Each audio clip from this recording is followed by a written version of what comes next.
How did I go from this to this? Charis. Hey, what's up guys? This is Siege and today this is going to be my first video, and for my first video I'm gonna compare my before and after. And I'm gonna compare yung Siege na hindi pa gumagamit ng skincare and yung Siege na gumagamit na ng skincare. So yun lang, ipag-compare ko yung before pa ako gumamit ng skincare. So that was 2009 if I'm not mistaken. And yung ngayon na Siege na gumagamit na ng skincare. So makikita nyo yan sa video ito, yung mga ginagamit ko, yung toner, serum, moisturizer, sunscreen, and lip cares kung paano ko na-achieve yung ganitong look. So sa video nyo, matuturuan ko kayo kung ano yung mga products na mga pwede nyong gamitin, and also to help you decide which of these products is worth considering na bilihin, lalo na sa, medyo mahal yung mga ginagamit natin pag pinagsama-sama siya. Pero pag binili nyo naman siya ng mga bundles like itong product na to and this one, pwede na rin naman yung gamitin. So yeah, makikita nyo yan sa buong video na to, and let's start! So yung start ng skincare ko is magpe-prep muna ako ng lips using my Carmex. So, ginagamit ko siya kung hindi ako nakapag-prep ng lips overnight. So, nakalimutan ko mag-prep kagabi. Ngayon, gagamitin ko siya. So, habang tinatapos ko yung skincare ko, nakababad lang siya dyan. Ang reason nun is para hindi chap yung lips mamaya kapag nilagyan ng lip products. Especially nung serum, nung water tint, at saka nung lip gloss. Para maglagay nito, medyo paubos na rin siya. Yung konting amount lang, sapat lang, para makover yung lips nyo. Once nandyan na yan, ang susunod ko naman gagawin is nag-shave ako ng bigote. So, I want a clean look. So, that's why I do this. Turo sa akin ni Enzo, pag nag-shave is dapat gumaganito muna. Ha? Para nasasaid yung mga buhok-buhok. Once maayos na itong bigote area ko and itong sa balbas, ang susunod kong ginagawa naman is naglilinis ako ng mukha using this toner. It's Master Active Brightening with Papaya Extract and Zero Deep Cleanser. So this is it. I've been using this since second year high school ako. So that was 20... Kailan yun? Basta ilalagay ko na lang dyan kung kailan. So matagal ko na rin siyang ginagamit. Ang benefits kasi nito is nakakapaglinis ng mga oil na hindi natatanggal ng water and soap. Maganda siya lalo na sa mga oily skin, sa mga active, like mga nagji-gym, ganyan. And sa mga growing teens, pwede rin siya. Medyo matapang lang siya. So, if gagamit kayo nito, mag-patch test muna kayo dito sa area nyo dito para malaman nyo kung hihiyang kayo. And hindi naman porke nag-work to sa akin is mag-work din sa inyo. So, try nyo sa kamay for 7 days and then let's see kung merong mga kung merong mga allergies, ganyan, or may mga redness. So, pag may ganun, huwag nyo nang ituloy. So, yung mga shinave ko kanina is, eto, lilinisin ko naman yung mga konti-konti pa dito, mga naiwang dumi-dumi. And also pala, since may papaya extract siya, nakakapagpa-brighten din siya ng skin tone nyo. Pero dapat consistent use to. So, kung gusto nyo makita yung pinaka-effect niya, gamitin nyo siya consistently as in daily. Or may pahinga din kayo kahit isang araw lang. Meron pala akong tigyawat dito. Pero patuyo na siya. Hindi ko na siya napansin. Aside from your face, you also need to clean your ears, the back of your ears, and yung mga luga. Yung mga nasa gilid-gilid ng mga batok. Kasi para pantay naman yung kulay. Pagka pumuti kasi yung mukha nyo, maiiwan yung leeg. And dapat pantay sila. So, linisin nyo na rin yun. After ng Master Cleanser, I am also using this toner from C&P Lab. So, nabili namin to sa Korea way back 2024. And di pa rin siya ubos. Hindi naman masyadong nagagamit din noong 2025, kaya ayan, madami pang natira. Feeling ko din paubos na pala to, so kailangan na din bumili. Yung C&P Lab, if hindi kayo mag-moisturizer and maglalagay ng hyaluronic acid, okay na rin to as a standalone. Pero ginagamit ko din siyang alternative and ginagamit ko rin siyang part ng skincare routine ko dahil una, mabango.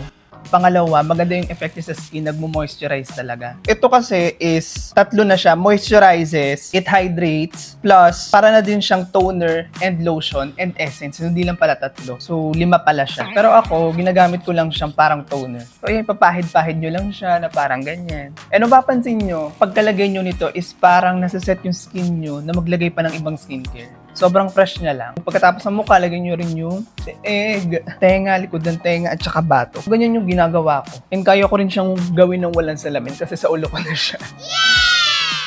Hintayin nyo lang siya matuyo bago kayo maglagay ulit ng susunod na product. Since this is a toner as well, para naglilinis na rin siya ng mukha nyo and para mag-seep in din yung mga products and yung pinaka-effect niya. So, hintayin nyo lang siya matuyo ng konti and lagyan natin ng susunod. And then habang inatay nyo matuyo, pwede nyo rin i-dab-dab. Ganito para makatulong din sa pag-absorb ng mga nutrients. So, ayan, nagtuyo na siya. Ang susunod naman nating ilalagay is this Garnier Hyaluronic Acid. It's a booster serum. So, ang purpose naman nito is mag-hydrate siya ng skin natin. Once na nalinis na natin yung face natin, kailangan natin maglagay ng something to hydrate our face. And then once na malagay na natin siya, ipapatong natin dito yung moisturizer para itrap niya yung moisture sa mukha natin. So, ito, ilalagay ko na siya. And to apply this, ganito lang ginagawa ko, lalagay ko sa kamay. Mga gantong amount lang sa face. Ayan. And then, spread lang. So, para ka lang din naglo-lotion sa mukha mo. And what I like about this Garnier Sakura is hindi siya malagkit sa mukha. Ano lang siya. Medyo sticky sa una, pero pag naset na siya, nawawala na rin naman yung lagkit. And after nun, mas madali na siyang dalahin. And then, once you're done with the face, lagay din tayo sa neck ang skincare natin. Ayan. So, recently ko lang din siya na-discover, parang 2022 lang. And after ko siya matry, parang hinahanap-hanap na siya ng balat ko. Kasi, ang ganda ng effect niya eh. Itong hyaluronic acid, kasi booster serum din siya.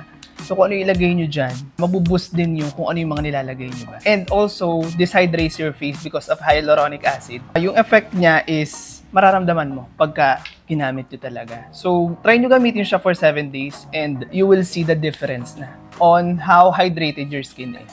So, once nalagay na siya, inaantay ko lang din siya matuyo for mga ilang minutes and pinapaset ko lang din. O pwede kayong gumamit ng ng mga fan or yung Gisulay para mas mabilis matuyo. Pero ako, hinahayaan ko na lang siya dyan. Sinaantay ko lang kung ano-ano nang ginagawa ko after. And then, ang susunod nating ilalagay is this. I haven't used this for so long kasi ginagamit ko lang siya pag super kailangan. Kasi sa Pilipinas, yung weather natin is humid naman. So, hindi ko siya super duper ginagamit. Not unless super mafe-feel ko na parang nagda-dry yung balat ko. Ngayon medyo dry siya kasi tagal ko din nakapag-skincare. So, nasira kasi yung taas eh. Wala na siyang yung pang-press. Nabagsak kasi to. So, this is COSRX Advanced Snail 96 Mucin Power Essence. Ngayon, maglalagay lang ako para mapakita sa inyo kung ano ang effect niya. So, may pang pindot dyan. Pero dahil nasira na siya, ganun-ganun lang gamit. So, ganyang amount lang sa face. So, ito, after putting hyaluronic acid, ang gandang combo nitong dalawa kasi ilalak niya yung moisture sa mukha nyo kasi nag-hydrate kayo. Dahil ang purpose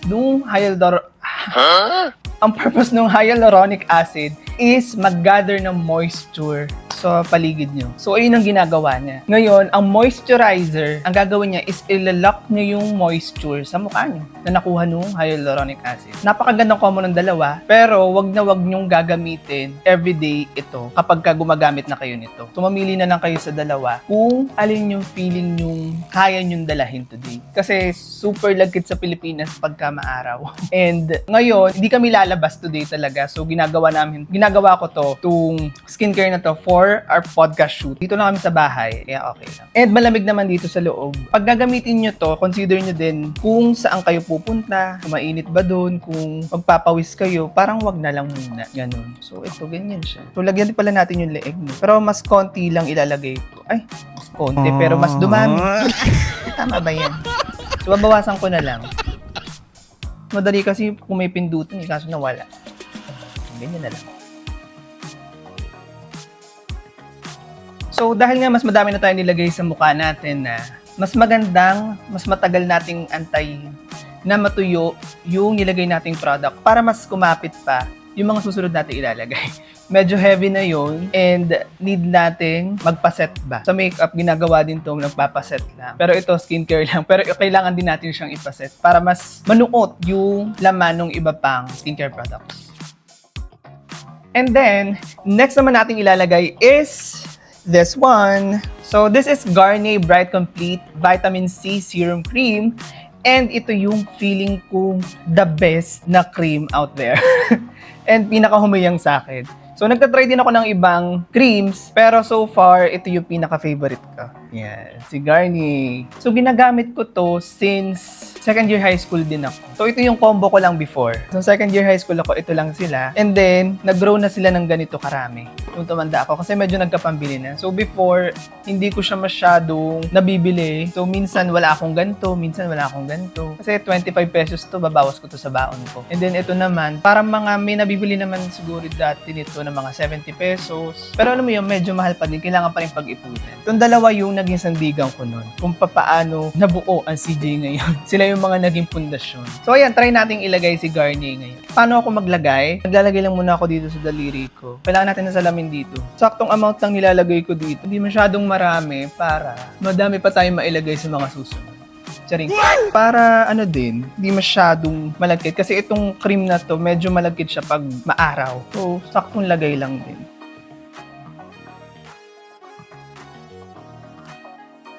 So, maganda dito dahil napaset natin yung mga moisturizer kanina. Ang dali na kumapit nitong serum cream. Pag kumapit siya, alam mong super lambot ng balat mo. And ma-feel nyo naman yan pagka, na ilagay nyo na sa face nyo. And ngayon, super lambot na niya. So, at ang maganda pa dito sa Garnier na to is meron din siyang SPF. Ang SPF niya is SPF 35. Tapos, meron siyang 3+ na PA. PA+++. Okay, so ayan, tuyo na yung Garnier natin. Ang susunod namang ilalagay natin dito so before ang ginagamit ko lang is this and sunod nun sunscreen na. Kung may na-discover din kaming product sa Korea na maganda, which is this one.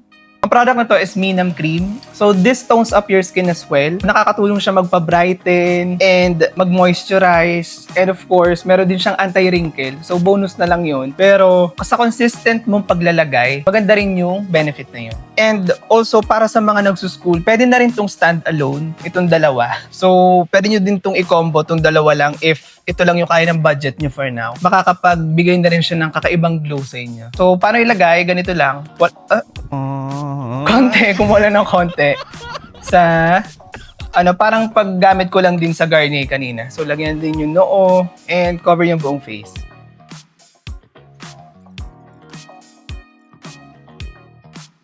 So, ayan, once na ilagay nyo na yung Minam Cream, takpan nyo muna.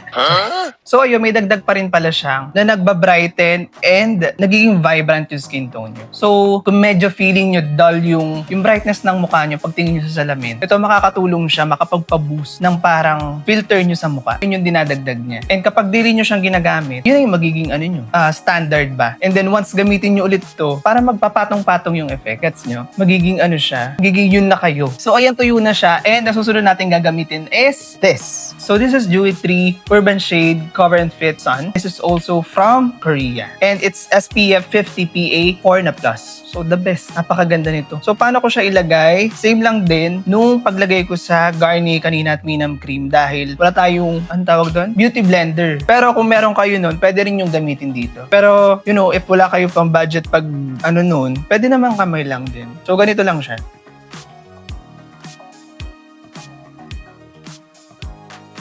Once na ilagay nyo na is, aanuhin nyo na lang siya ng kamay. Pag ganito.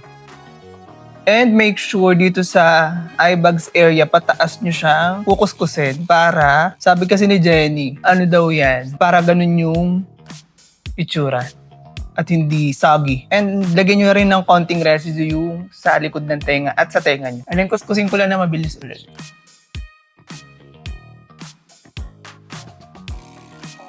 Okay, so dahil natapos na tayong mag-spread ng sunscreen, so ito na siya. Medyo putla pa yung natin dahil di pa tayong talagay ng color sa lips and ito. So, ito nga pala is NV Brow Balm. So, ito yung ginagamit ko pang boost ng kilay ko dahil medyo manipis siya. Ito yung magbibigay ng parang pampakapal sa atin na illusion. So, ganito ko siya ginagamit. Konting-konti lang para hindi masyadong halata. hindi masyadong makapal. And magmukha tayong, alam mo yun, minsan kasi di bagay yung makapal na kilay sa tao. Bibinabagayan kasi yan. So ito, saktong kilay lang yung ginagawa natin. And then of course, this is Dashu. Binili din namin to sa Korea. Ito pala sa TikTok shop lang nabibili. And this one naman is, I think mabibili na rin to sa Shopee. Itong Dashu. So itong ginagamit ko sa kilay ko para mag-shape lang din.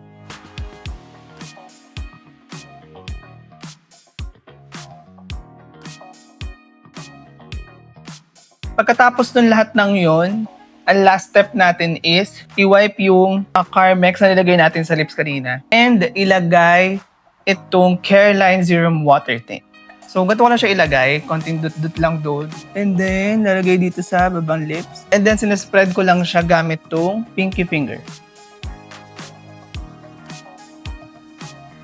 Then, once malagay nyo yan, otoyin nyo lang siya ng konti. Huwag naman tayo magmamadali maglagay para hindi maano yung kulay. Kapag binadali niyo yung paglalagay, magiging parang butas-butas. Once natuyo na siya, lagyan naman natin siya nitong, oh my gosh, ano nga bang pangalan nito? Okay, so this is Envy My Man Lip Serum. So ito yung ginagamit ko sa lips ko after I put this Careline Serum Water Tint. And also pala, shout out to Hermes for giving me this. Kasi nagkaroon ako ng water tint. And na-discover ko to sa kanya dahil sabi niya maganda raw to and gamitin ko. Thank you so much, ate. And so yun, lagyan na natin to para matapos tong skincare. So nilalagyan ko lang dito is yung babang lips. Tapos, pinapatong ko na lang yung, pinagdidikit ko na yung labi ko para dun makuha yung sa taas. Para hindi masyadong madami ilagay. And then once nandyan na yan, papatuyuin nyo lang siya sa lips para dun sa last product na ilalagay. So, ang last na nilalagay ko naman is this one. Since natuyo na siya. Bare & Bliss na lip balm. So, Bare & Bliss na lip balm. Ito lang yung pang finishing natin dito. So, yun lang. This is my skincare routine. And aayusin ko lang yung buhok ko para makita na natin yung final look. In 3, 2, 1.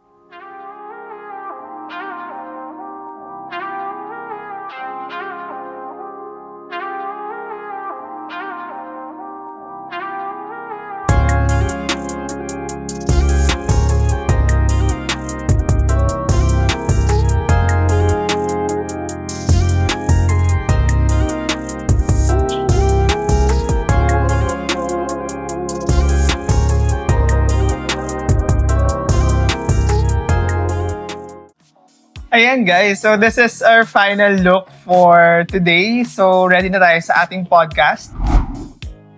So ayun guys, quick recap lang. Mga bundle sa mga pwede nyong gamitin is this 2 Master with Papaya Extract and Garnier Bright Complete Vitamin C Serum Cream SPF 36 PA+++. So yung dalawang to is about this much. And mabibili nyo siya sa Watsons, as in department store, sa Mercury Drug, I think meron din sila. Yeah, madami pa naman mga pwedeng bilihan. And mura lang siya, student-friendly, so you can try this out. And also, if you're also deciding, you can also combine this two. So you can also use Garnier products alone. So if you're thinking na gusto nyo gamitin itong dalawang to at pag-pair up, yes, pwede rin siya. And ma-achieve nyo pa rin yung ganun look. And it's about this much. Now, if you like to use these two, pwede rin siya. So, minsan ginagamit ko rin kapag medyo tinatamad ako mag-skincare. Ito ang dalawa ang ginagamit ko lang, which is Dewy 3 Urban Shade and Minam Cream. And it's about this much. And also, pwede nyo ring ipag-combo itong dalawa. Yan, ginagamit ko rin to na minsan, kapag tinatamad naman ako mag-sunscreen, ito pwede ko rin siyang gamitin kasi may SPF naman siya. And at the same time, this is also a toner. And basically, everything nandito na nga lahat eh. So, maganda siyang product na pagkatiwalaan. So, itong dalawang to, pwede rin to. This is about this much. And also, I use this too when I'm going to the gym. Especially, papawisan ka. Medyo, pag ito kasi yung gamit mo, hindi masyadong parang pwede pagpawisan. You know what I mean? So, if you wanna use this too, yes, pwede rin sila. And it's about this much. Medyo mahal nga lang to, pero matagal naman to maubos. And this one as well. So, yun na naman yung mga bundles na mga pwede nyo mix and match. But if you can buy it all, yes, go ahead and do it. But make sure na bago kayo mag-apply ng mga new skincare, mag-patch test muna kayo, okay? Dito or dito or anywhere else, wag lang sa mukha. Syempre, ito yung poprotektahan natin. And ito medyo matatago naman sila. And also, I didn't achieve this overnight. And this is the result of my consistent use of these products. So, if ever may nagustuhan ko yung products, let me know. And if may questions kayo about any of the products I use, just let me know so we can educate others as well. Because this is a safe space for everyone to discover what's right for their skin and so that we can help everyone in achieving the best version of themselves. Ayun lang. And this is how I look. This is how I'm going to look on our podcast. And if you haven't watched it yet, please go to Enzo and Siege channel. Nandun yung aming podcast. Thank you so much guys for watching and please don't forget to like, share, and subscribe if nagustuhan nyo yung content natin. And if you want me to create content based on your suggestions, just let me know sa comments. And this is Siege, always reminding you to siege the day. Hey!